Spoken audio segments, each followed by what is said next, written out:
Hello, everyone, and welcome once more to Above the Curve. I'm Glenn Jones. I'm joined this week by Brad Nelson. Hello, everyone. And Todd Anderson. Both you guys are fresh off a reasonable accomplishment this past weekend, right? You did something. Keyword reasonable. I will say that. Yeah, you both were eliminated in the quarterfinals of Grand Prix Louisville. So top eights abound, but no free Pro Tours for you guys. Nope. Tough stuff. Well, we are going to talk about Grand Prix Louisville and the champion, our friend Brian Braun-Duin, in the winner's circle. So, as I just said, Brian Braun-Duin did win Grand Prix Louisville playing the mono black mid-range deck that all of you guys played, and we'll talk about that a little bit more. There was also a Grand Prix in Hong Kong, and Shuei Nakamura won it using Magic the Gathering cards. Yeah, and funny story, Martin Juza apparently is not the worst Platinum Pro in existence, but you know you could have made a case until this week.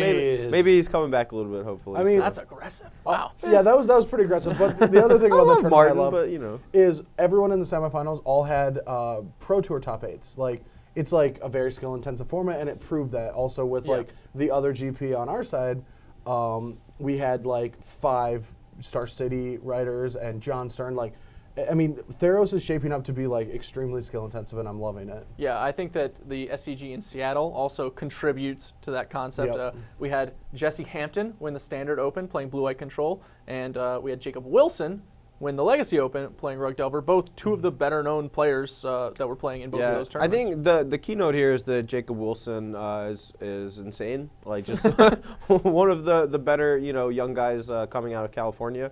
I would very much look for him to be like the next Shahar over the next few years. Yeah, I was just about to say the same thing. Like, I remember being in North Cal testing for Worlds and meeting Shahar, and I feel like the trend is the exact same with Jacob. Like, he's just like dominating Legacy, and that's a hard starts by like winning a Grand Prix, and then by the time you know it, he's gonna. I mean, he's already like top 8 at a second one since in Strasbourg. I think he got second.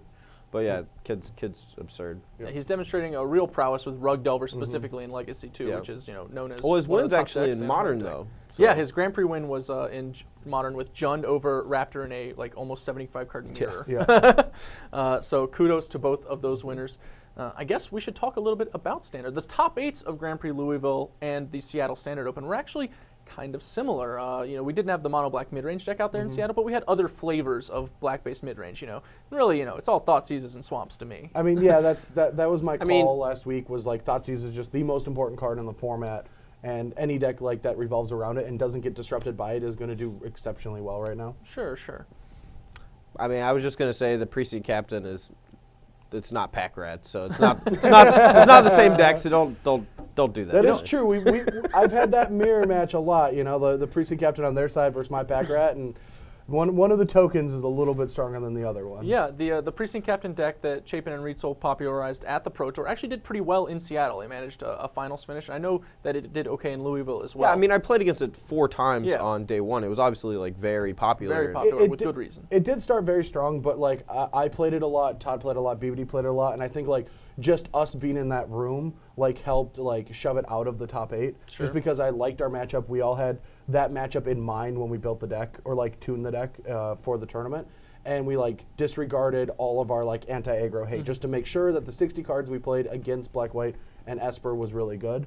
So we pushed a lot of them out of the top 8. All right, well, in spite of all of his Thoughtseizes and Sin Collectors and Obstats and Whips, Dave Dobrin did fall to Jesse Hampton in the Seattle Standard Open. He was playing a deck that did not appear in the Louisville top 8. He was playing Blue-White Control. So do we think shaving the colors worth it? It seems like a pretty heavy loss considering we've all just started talking about how great Thoughtseize is. Yeah, I mean, the Blue-White decks actually don't have a great answer to Obsidat. I think Jesse did have Quicken, which he used. With Glare of Heresy to take care of Obsidat, but like it just doesn't feel as strong to me. Like I actually really like the temples in a deck where you're playing a ton of lands, like 26, 27. And it's kind of like a free-ish splash. Like obviously against aggro decks, it's a little worse because you're shocking yourself a lot. But you do get access to a lot of tools that just the blue-white deck doesn't have access to. Like Hero's Downfall is absurd. Yeah. Far and Away is even like pretty good, even though it's a little more expensive. But overall, I very much prefer Esper over blue-white, I think. Yeah. I'll be interested to see if the trend continues. I imagine Esper will be taking center stage as far as the control decks in this format go. But the blue-white control deck put up a convincing case. Jesse's games were pretty interesting to watch. He seemed to have control most of the time. So just wait till he faces off against Mr. Packrat. Yeah, speaking of Packrat, we are going to talk about the mono black mid-range deck. In fact, since you guys are such experts on this particular strategy, that's the deck we're going to cover in the breakdown. Okay, so obviously the deck did okay in Louisville. You guys put up a pretty dominating performance. 3 copies in the top 8 and the win in the hands of Brian Braun-Duin, although, you guys kind of let the deck down, I guess. I mean, I did. So tell me a little bit about the story of this particular deck, because according to Brad, it was actually pretty convoluted as to how you all wound up deciding to play it. Yeah, I mean, it was awesome. Like, what ended up happening is I got back from the Pro Tour, and I didn't even know what I wanted to play. I was almost at the point where I didn't even want to go because I had no idea what to play, and I didn't just want to play green-red because I didn't want to get Thoughtseized a bunch of times. And so we did a versus video, and Todd just destroyed me with the mono black deck. And then I was in. I was like playtesting it, and then on our drive up, Todd was like wanting to play the mono blue devotion deck, and I was trying to convince him to play mono black. And then the morning of the grinders, I played a couple grinders just to get some more practice because I didn't get a ton in, and we got in Thursday night. I asked BBD for his list and took his list and changed a couple cards. So then by the end of the night, I had BBD's updated list that I also tweaked a little bit. And then by Saturday morning when we met up with BBD, he just took a look at Todd's and I newest take of the deck, and he just was like, sure, I'll just play that. Like all these changes seem correct. And so like at small times throughout the entire week, we all just like were in each other's like decisions for everything about the deck. So by the time it came, it was like everyone contributed. Yeah, it was just a really sweet amalgamation of just like information transfer. Like we kept talking about different cards. Like I even got one card that we ended up playing for my friend Will Cruz, Dark Betrayal out of the sideboard, which was just fantastic, obviously, for the mirror. It was great against the black-white decks because of Blood Bear and Desecration Demon. It was just awesome for me to see a group of me and my friends just all hammer out what I thought was just the perfect deck list for the weekend. Yeah, I was so confident going into this tournament. It's been, like, I'm usually confident, but I'm also, like, a little weary because I'm playing, like, Nightshade Peddler or Young Wolf at these tournaments. But, like, at this tournament, I just had, like, an awesome deck. Yeah, Grey Merchant of Asphodel. So I said this to Todd on our drive up. I'm like, this is I can't believe I'm going to a standard Grand Prix with Packrat, and I don't think it's a cute Brad card. I think it's just a boring Magic card that's just good. Like, when I'm usually cards like that are just like, what's Brad playing? Oh, Young Wolf or Crater Hoof or something crazy. Yeah. But, like, I'm playing Packrat, and I just think it's good. Like, it was awesome. I think boring is a pretty polite way to describe Packrat as Packrats usually go. Todd, where does this deck actually fit into the metagame? Because you obviously decided to play it this weekend based largely on how you felt it was against the field. So which matchups does it excel in, and where's it a little weak? All right, so I think that the mono black deck really excels against other mid-range decks and control decks. Underworld Connections is one of the strongest cards in the deck and allows you to power through all sorts of removal and disruption, and even sort of get ahead of Sphinx's Revelation on occasion. Your life total doesn't really matter all that much in those matchups until the very, very late game, most of the time where you've stabilized with a ton of removal or gained back a bunch of life with Grey Merchant of Asphodel. But I think that the matchups that are actually a little tough are the hyper-aggressive decks like the mono-red, Burning Tree into Fire Fist Striker type draws. You only have so much removal, and since it all costs 2 and 3 instead of 1 and 2, you don't have a good way to really jump back ahead of them. It's especially difficult when you need something like Nightveil Spectre to be a blocker, and then they do have a Lightning Strike or a Fire Fist Striker to invalidate that blocking. We actually built the deck and focused way more on mid-range and control as opposed to the hyper-aggressive decks because we all had 3 buys in the Grand Prix. We thought maybe since the Pro Tour didn't really showcase a lot of aggressive decks and was way more focused on mid-range devotion and control, then we would build the deck like that and fight something like that. So it's by design that we weren't that great against aggro, but depending on the field, we will definitely adapt and try to change the deck so that it'll be much better against what we think we'll face against. Yeah, okay. I always want to play at a Grand Prix a deck that can win the tournament as opposed to be a good day one deck. Sure. Mostly because I feel like if I'm taking something new to the table, I'm going to get like a lot of edge just by playing something that people aren't familiar with. Yeah, that's very valid. We've been talking a little bit about Thoughtseize, or a lot bit about Thoughtseize, and so it feels like Standard is kind of becoming a Thoughtseize world, and all the decks are living in it. So, what a surprise! Yeah, what makes this deck the deck that you really want to play when you know you want to be casting Thoughtseize and you know other people are also going to be playing it? Oh, I mean, the reason you really want to be playing Thoughtseize in this deck and why it's so good is because it just like invalidates synergy out of the other decks. Like when you cast it, you get to take whatever is going to harm you the most. It could be the acceleration, it could be the planeswalkers, but looking at your hand with removal, you oftentimes can like, if there ever a ramp strategy like a deck with Sylvan Caryatid or any other acceleration, you can take the fatty that they have and just like pick off whatever's else is important, or you can take their one piece of acceleration and then by the time that they get to their planeswalkers, you have Hero's Downfall, you have a board presence. Also, the great thing is when an opposing Thoughtseize hits you, you have so many ways to just gain card advantage via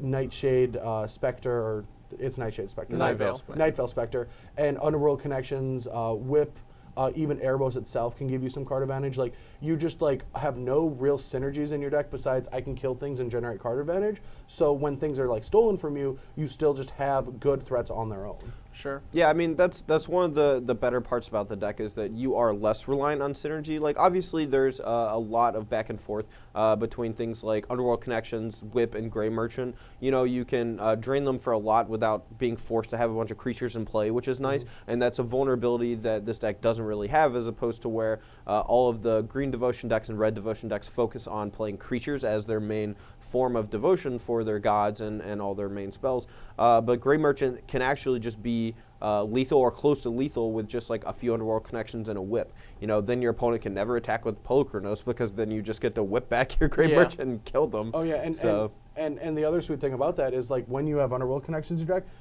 it's like a slow bleed where like as time goes on you're losing life, but you're slowing the game down because you keep drawing like Thoughtseizes and removal spells, and they're like tapping demons and you're blocking Mutavaults, and your opponent's just trying to get that last points of damage. So even if you just like Grey Merchant for 4 life, that's like 4 more cards.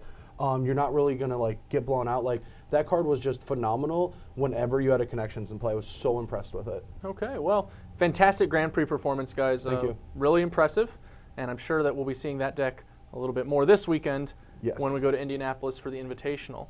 So we've got a lot of players coming to Indianapolis, and our countdown for the top 5, we're going to try and pick some winners. Okay, so I had Brad and Todd separately pick 5 Invitational players to watch this weekend, players they think legitimately have a strong shot at winning the tournament and are not named Brad Nelson or Todd Anderson. Wait, so we can pick Bard Narson, right? Yeah. Does that work? Yeah. Well, nobody did. Brad, you can't call yourself Bard Narson. That kind of takes the wind out of the Yeah, sail. then we don't get to enjoy it I hate as it. much. Yeah. Don't do that anymore. All right, well, Meted. amusingly enough, these guys actually chose 3 players, the identical? same on both lists. So, Brad, what were the 3 players that you guys shared? We chose Peach, Garden, and Oath, more commonly known as Owen Turtenwald, Reed Duke, and Huey Jensen.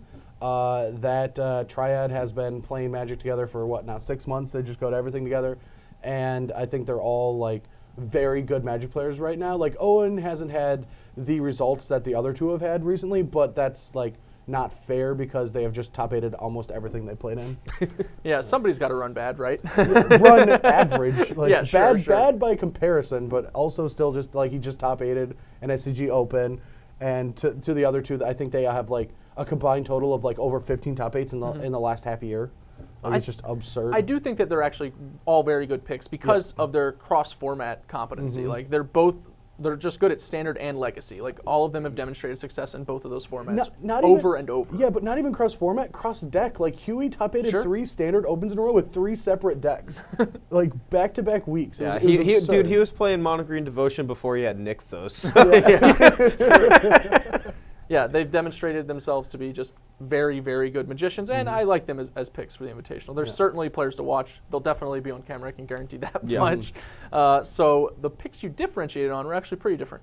Brad, you went with Grand Prix Louisville champion Brian Braun-Duin. You think he's hungry for another trophy, two in a row? I mean, even though he's still on my short list since he did beat me in that top 8, he definitely is. Like, he was hungry after his failed Pro Tour. Now, I mean, it wasn't a fail in the sense of he did terribly, but he didn't really get his opportunity. Like he had some problems getting there, so by the time he was there, he was sleep deprived, and he got some sleep that first night. But anyone that has stayed up all night will know that one night of sleep is not going to catch you up. So he had a pretty poor day 2, and I think a lot of that was just because of his travel arrangements. And he showed up in Louisville and crushed it, played really good the entire day. And yeah, he just wants these wins. He's definitely has the fire, same as me, but he just knows that, he finally got that confidence, right? This is his first tournament win. He's been looking for that for so long now. I mean, it's really hard to not pick a person that is just off a win, that needed a huge confidence boost, that has also just been putting in all the hours. So, I mean, yeah, I would be very disappointed if he doesn't make top 8, and I just want to dodge him all weekend. I do not want to play against PBD. I think that you're not alone in that. Yeah. Todd, you had a bit of a dark horse pick on your end as well. A player I actually have a fair bit of respect for as well, though. Andrew Shrout. Yeah, Andrew is actually a really awesome guy.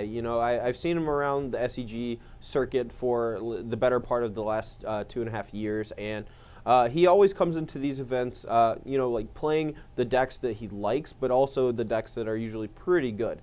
For example, in Legacy, he loves to play Dredge, and I think he's played Dredge at the last 2 Invitationals now, so I assume he's going to be playing that at this one. People don't really respect Dredge very much at these tournaments. They kind of skimp on Graveyard Hate because they know that people are going to be playing a lot more of decks like Shardless Bug, Delver, archetypes that play way more fair Magic as opposed to archetypes that try to break the game in half. And Andrew likes to prey on these, people at these kind of tournaments. While Deathrite Shaman will be out in force, there are a lot of ways for the Dredge deck to either power through a Deathrite Shaman or get around it with something like Street Wraith. And I'm looking for him to really show up for the Legacy portion, especially because he hasn't really done a whole lot since the Pro Tour. He made top 8 at Dragon's Maze. Dragon's Maze. Sorry, I couldn't remember the one. My apologies. But I think that he's really going to make a name for himself in Magic over the next few years, and I think that this might be his tournament.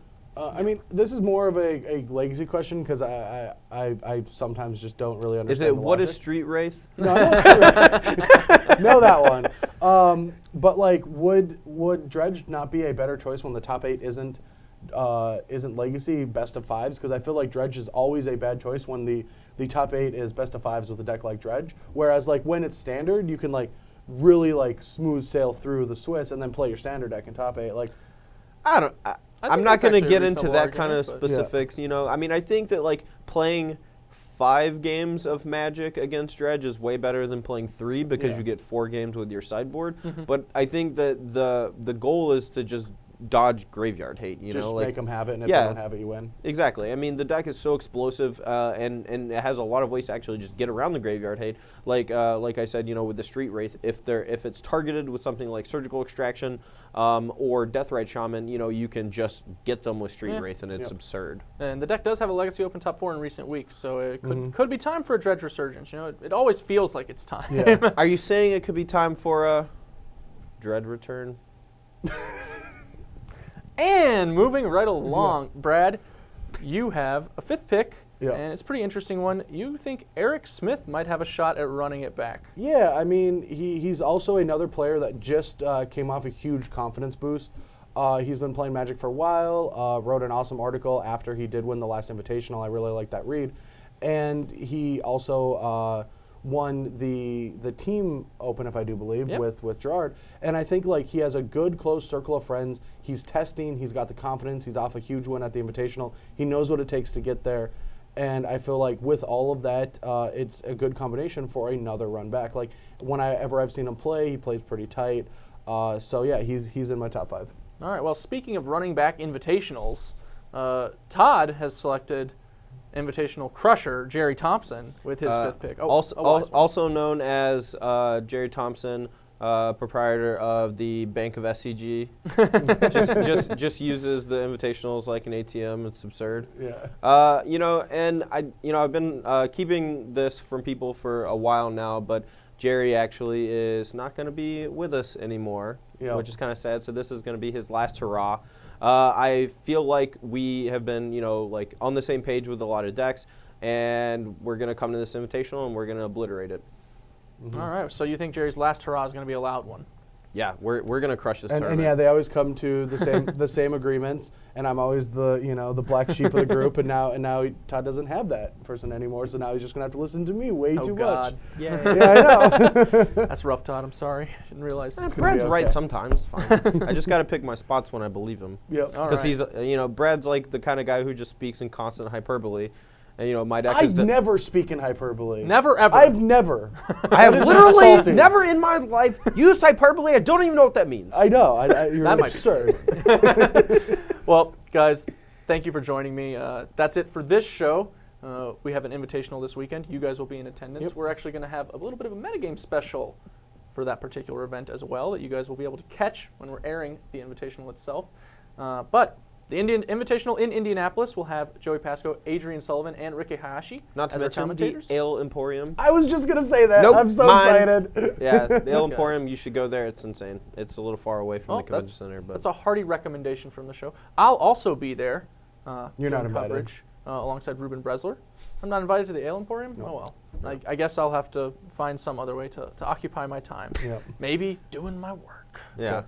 All right, well, the Invitational will feature Mythic Madness once again. It was insanely popular in New Jersey, and I imagine the people who open those Jaces will once again be very, very happy. Yeah, come on, Dark Confidants and Jaces and Tarmogoyfs. Yeah, it's definitely getting to be a pretty big game. All those cards have only really continued to go up in price since then. So Yeah, thanks Modern Masters for not decreasing the Yeah. price in the slightest. I appreciate But Yeah, it. now everything's you more can get popular. some Master Waves. And if you would like to see yourself Like 15 immortalized tall. in card form, you can win the Invitational and get your token made. You can also win the Ascension Immortal Tournament and get yourself made into an Ascension card. Yeah.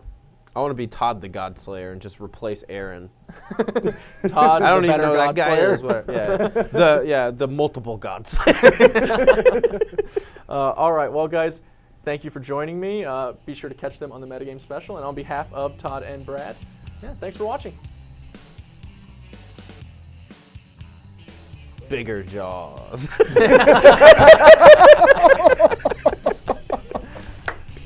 This is actually almost exactly what I was thinking. So Brad actually did this to me. So we're playing our match, and it's one of the fake feature matches. And my 7-card hand is like pretty solid. It's Night Veil Spectre, Grey Merchant, Pack Rat, 4 land, one of which is Immutable. Like, Neat. yeah, and but I'm on the draw. Brad won the roll, and he opens with Thoughtseize. I'm like, all right, fine. Takes my Pack Rat, very obviously. I go land go. Next turn, he plays a Mutavault and slams Pack Rat. And I'm like, really? Whatever. So So the Mutavault for the better play. all right, so he plays the Mutavault, plays Pack Rat, and I'm just like, that's so gross. And like, so, but I have like, a bunch of outs in my deck to kill it, like, cause I don't know, whatever. So next turn, I'm just like land, go, and he draws a card for the turn, like real slow, peels it, snaps into his hand, and just like visibly sighs, just goes. I'm like, we have a chance, boys, we have a chance. And I think he's just gonna activate Mutavault, battle for 4, and then he plays Swamp, makes a guy, and then I just lose my out of him. I'm just like, you All right. slow rolling son of a. And here's the thing. I waited the appropriate time to where it's still friendly, but just enough time in the competitive side of me to be like, I think I can tilt Todd. I can get this match win.